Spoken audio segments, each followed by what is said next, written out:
আমরা কিন্তু এবার দুটো ভোট দেব। একটা ভোট হচ্ছে আমি কোন প্রার্থীকে আমার সংসদ সদস্য হিসেবে দেখতে চাই, সেখানে আপনারা আপনাদের বিবেক বুদ্ধি কাজে লাগিয়ে এমন ভাবেই ভোট দেবেন যাতে আর পস্তাতে না হয়। আমরাই ভোট দিই, আমরাই আবার বলি নেতারা ভালো না, এটা হইতে পারবে না। আমরা ভালো নেতা দেখে যেন ভোট দিই। প্রথম নির্বাচনটা সম্পর্কে, সাধারণ নির্বাচন সম্পর্কে আমাদের এটাই থাকবে আপনাদের কাছে আবেদন। দ্বিতীয়, ওই একই দিনে যে দ্বিতীয় ভোটটা দেবেন সেটা হচ্ছে গণভোট।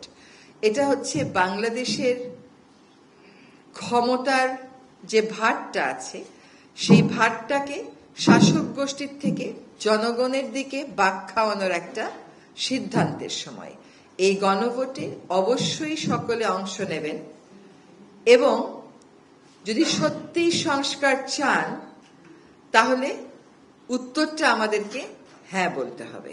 যদি হ্যাঁ না বলি, চুপ করে বসে থাকি, নিষ্ক্রিয় থাকি বা না বলি, তাহলে ক্ষমতার যে ভারসাম্যটা আনার প্রয়োজন এই সমাজে, সেই ভারসাম্যটা আনবার সুযোগটা আরো অনেক বছরের জন্য হয়তো আমরা মিস করে ফেলব।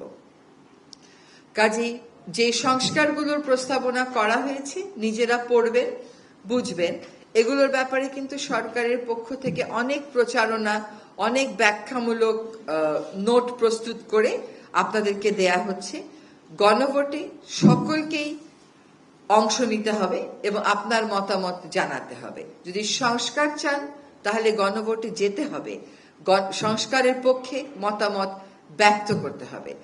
এবার কিন্তু নির্বাচনে তরুণ সমাজ একটা বড় ভোটের অংশ।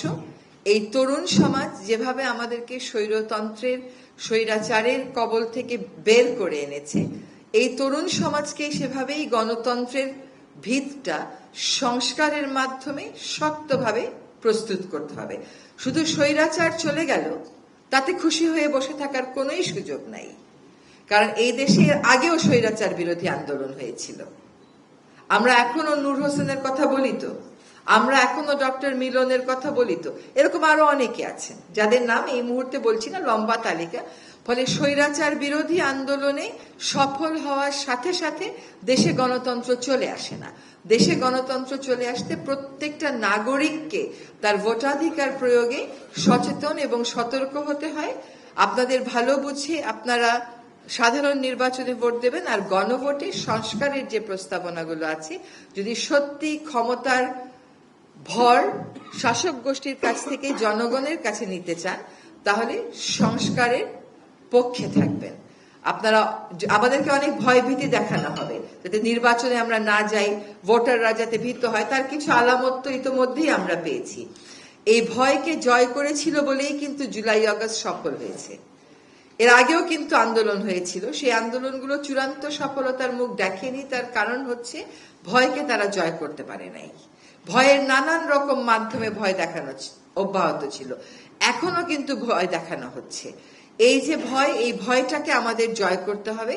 বাংলাদেশের মানুষ বারবার ভয় জয় করেছে, সুতরাং এইবারও আমরা জয় করব। এবং তরুণেরা আমাদের জন্য যে আত্মাহুতি দিয়েছে, যে আত্মবিসর্জন দিয়েছে, সংস্কারের পথটাকে বেছে নিয়ে গণতন্ত্রের ভিত্তি রচনাতে সামনের 12ই ফেব্রুয়ারি যে গণভোট, সেই ভোটে আমরা আমাদের সিদ্ধান্ত প্রয়োগ করব।